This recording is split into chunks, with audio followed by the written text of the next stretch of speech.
রিয়াজ, আপনার কাছে জানতে চাচ্ছিলাম যে ভোট গণনা এখন কতটুকু হয়েছে এবং আর কতটুকু বাকি আছে, কত রাত আর লাগতে পারে? ভোট তো প্রায় হয়ে যাচ্ছে, সেক্ষেত্রে কত শতাংশ, কত পার্সেন্ট ভোট হয়েছে? পুরো বাংলাদেশে আপনার কাছে আসলে তথ্য জানতে চাই, এই মুহূর্তে জানাবেন আমাদেরকে। এটি বলা খুব কঠিন, আসলে প্রশ্নটি খুবই কঠিন এবং উত্তর দেওয়াটা খুবই খুব দুরূহ কাজ। কারণ যেই ভোট গণনা এখন থেকে অন্তত প্রায় ৩৫ ঘন্টা আগে শুরু হয়েছিল, সেই ৩৫ ঘন্টা পরেও যখন একটি ভোটের ফলাফল আসেনি, ৮,০০০ ভোটের ফলাফল এখন পর্যন্ত আসেনি, সুতরাং আরও যে ২১টি হলের কেন্দ্রীয় সংসদে যে নির্বাচন ২৫টি পদের বিপরীতে, সেটি কখন নাগাদ হতে পারে এখানকার যে নির্বাচনী কর্মকর্তারা আছেন তারাও আসলে ঠিকমতো বলতে পারছেন না। তবে আমরা এতটুকু বলতে পারি ৮ থেকে ৯টি হলের যে ব্যালট বক্স সেইগুলোতে ভোট গণনার কাজ চলছে। সেগুলো শেষ হওয়ার পরে বাকি যেগুলো আছে সেগুলো বাকি ২১টির মধ্যে বাকি যেগুলো আছে সেগুলো শুরু করবে। তবে কিছুক্ষণ পরপর এখানে যারা নির্বাচনী কর্মকর্তা আছেন তারা বিভিন্ন হলের নাম ধরে ঘোষণা করছেন, তার মানে বোঝা যায় একটু কাজ আগের থেকে কিছুটা দ্রুত গতিতে এগোচ্ছে। তবে যতই দ্রুত গতিতে এগোক, আসলে যেহেতু একটি হাতে গণনা করা হচ্ছে এবং ৮,০০০ ভোটারের প্রত্যেকটি ভোট হাতে গুনতে হচ্ছে এবং ২৫টি পদের জন্য আলাদা আলাদা করে গুনতে হচ্ছে, সেই কারণে আসলে বেশ কিছু সময় লাগবে। তবে যেহেতু নির্বাচন কমিশনার যদিও বলেছিলেন যে আজকে রাতের মধ্যে তারা ফলাফল দেবেন, সে আজকে রাত পেরিয়ে ভোর হতে চললো। তো ধারণা করা হচ্ছে এখন আসলে যতই সময় যাচ্ছে ততই মনে হচ্ছে এটি, আমরা হয়তো ধারণা করেছিলাম যদি রাতের মধ্যে সম্ভব না হলে ভোর রাতে সম্ভব হবে, তারপরে ধারণা করেছিলাম ভোর রাতে যদি সম্ভব না হয় তাহলে হয়তো সকাল ৭টা ৮টা নাগাদ হতে পারে। কিন্তু এখন মনে হচ্ছে যে গতি বা যতটুকু ভোট এগিয়েছে বলে মনে হচ্ছে ততক্ষণে অন্তত দুপুর নাগাদ হওয়ার একটি সম্ভাবনা বা শঙ্কা তৈরি হয়েছে আসলে।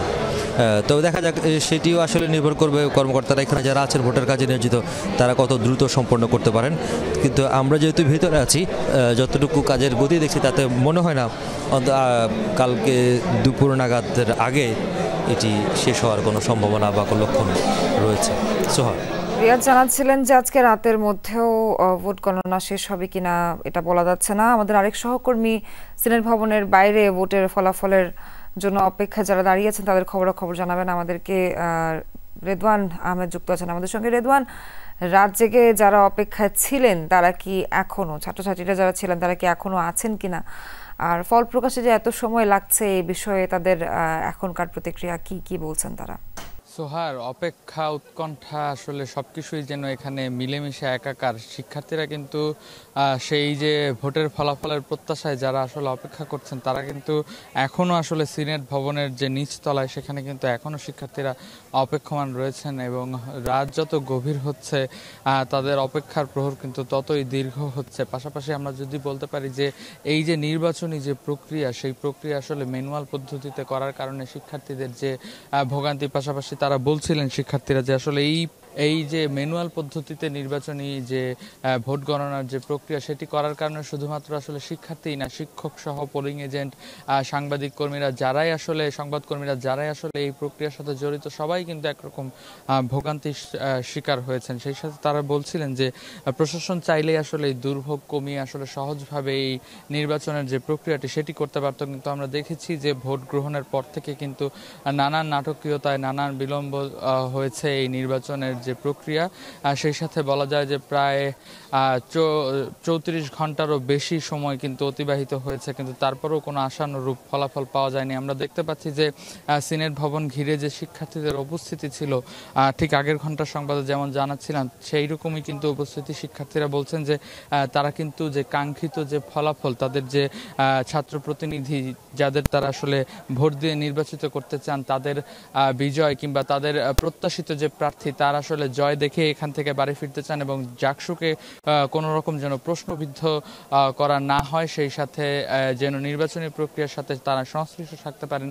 তার কারণেই কিন্তু তারা বলছিলেন এই রাত জেগে সেই কাঙ্ক্ষিত ফলাফলের জন্য এখনও তাদের সেই অপেক্ষা এবং তারা কিন্তু সেটা নিয়ে শঙ্কায়ও রয়েছেন যে যেহেতু হাতে ভোট গণনা হচ্ছে সেক্ষেত্রে কিছুটা আসলে শঙ্কা থেকে যায় যে নির্বাচনী যে প্রক্রিয়া সেটি কিন্তু একেবারে যে সুষ্ঠু, কতটা সুষ্ঠু হবে সেই প্রশ্নও কিন্তু সেই প্রশ্ন এবং উদ্বেগ কিন্তু জানিয়েছেন শিক্ষার্থীরা। তারা বলছেন যে আসলে যারাই শেষ পর্যন্ত নির্বাচিত হয়ে আসবে তারাই সাধারণ শিক্ষার্থীদের প্রতিনিধিত্ব করবে, পাশাপাশি আগামী দিনে জাকসুকে এগিয়ে নিয়ে যেতে তারা দীপ্ত ভূমিকা পালন করবে, এমন প্রত্যাশাই কিন্তু সাধারণ শিক্ষার্থীদের। কি প্রত্যাশা রেদওয়ান, ধন্যবাদ আপনাকে। দর্শক, জাহাঙ্গীরনগর বিশ্ববিদ্যালয়ের ক্যাম্পাসের সার্বিক পরিস্থিতি জানাতে যুক্ত হচ্ছেন সহকর্মী মাহফুজুর রহমান নিপু। এখন তো রাত গভীর, প্রায় ভোরের দিকে এখন সময়। ক্যাম্পাসের সার্বিক অবস্থা এখন কেমন দেখছেন, আর আইন শৃঙ্খলা রক্ষাকারী বাহিনী যারা আছেন, সদস্যরা যারা আছেন, তারাই বা কি বলছেন? সোহার, আসলে আইন শৃঙ্খলা রক্ষাকারী বাহিনী যারা ছিলেন তারা কিন্তু এখনো পর্যন্ত সেই সতর্ক অবস্থাতেই রয়েছেন। আমরা দেখছি সময় যতই যাচ্ছে ততই কিন্তু আইন শৃঙ্খলা রক্ষাকারী বাহিনীর তৎপরতা কিন্তু একই রকম রয়েছে। অর্থাৎ আইন শৃঙ্খলা রক্ষাকারী বাহিনী কোথাও যেন বিশৃঙ্খলা অপ্রীতিকর ঘটনা না ঘটে সেই জিনিসটি কিন্তু তারা নজরদারিতে রাখছেন। জাহাঙ্গীরনগর বিশ্ববিদ্যালয়ের যে 12টি গেট রয়েছে সেই গেট সহ এবং বিশ্ববিদ্যালয়ের যে গুরুত্বপূর্ণ পয়েন্টগুলো রয়েছে সেখানে কিন্তু আমরা দেখেছি আইন শৃঙ্খলা রক্ষাকারী বাহিনী তীক্ষ্ণ নজরদারিতে রাখছেন। এছাড়াও যে ভিসির বাসভবন, প্রক্টোরিয়াল অফিস, সেটা প্রশাসনিক ভবন, সব জায়গাতে কিন্তু আমরা দেখছি এই যে সারা রাত্রিতেই কিন্তু আমরা দেখেছি যে আইন শৃঙ্খলা রক্ষাকারী বাহিনী মোতায়েন রয়েছে। এছাড়াও যে আইন শৃঙ্খলা রক্ষাকারী বাহিনীর যে শীর্ষ কর্তারা রয়েছেন তার জেলা পর্যায়ে, তাদেরকে কিন্তু আমরা দেখেছি এখনো পর্যন্ত সারা রাত্রি কিন্তু এই বিশ্ববিদ্যালয়ের ক্যাম্পাসে অবস্থান করছেন এবং যে তদারকি করছেন। একটি বিষয় জানিয়ে রাখি যে এখন কিন্তু সারা রাত একটি কিন্তু ক্লান্তির ছাপ কিন্তু চোখে মুখে আমরা লক্ষ্য করেছি। তারপরেও যে তাদের যে সতর্কতা অবস্থান সেটা কিন্তু তারা পালন করে যাচ্ছেন। এই মুহূর্তে আমরা কিছুক্ষণ আগে গিয়েছিলাম বিভিন্ন পয়েন্টে, যেটা আমরা দেখেছি যে আইন শৃঙ্খলা রক্ষাকারী বাহিনীর সদস্যরা তারা তাদের যে অবস্থান সেটি নিশ্চিত করার জন্য কিন্তু টহল বাড়ানো হয়েছে। আপনি জানেন বিশ্ববিদ্যালয়ের যে জাহাঙ্গীরনগর বিশ্ববিদ্যালয়ের দুপাশে কিন্তু দুটি গ্রাম রয়েছে, ইসলামনগর এবং গেরুয়া। যে এই দুটি অঞ্চলে ভেতরে কিন্তু পুলিশের যে অতিরিক্ত টহল সেটি কিন্তু বাড়ানো হয়েছে। আমরা যে অবস্থানটিতে দেখতে পাচ্ছি যে আপনারা দেখতে পাচ্ছেন যে ঢাকা জেলার শীর্ষ কর্তারা কিন্তু এখানে রয়েছেন এবং বিভিন্ন ধরনের তদারকি করছেন। তাদের একটি বিষয়ে প্রশ্ন করেছিলাম যে আসলে কি ধরনের পদক্ষেপ তারা নিয়েছেন বা কোন পথে হাঁটতে চাচ্ছেন আইন শৃঙ্খলা রক্ষাকারী বাহিনী। তা ঢাকা জেলা পুলিশ সুপার যেটা আমাদেরকে জানিয়েছেন যে আসলে বিশ্ববিদ্যালয় প্রশাসন যে ধরনের সহযোগিতা পুলিশের কাছে কিংবা আইন শৃঙ্খলা রক্ষাকারী বাহিনীর কাছে চাবেন সেই ধরনের সহযোগিতাই কিন্তু তাদের করবেন, এমনটি কিন্তু তারা আমাদেরকে জানিয়েছেন।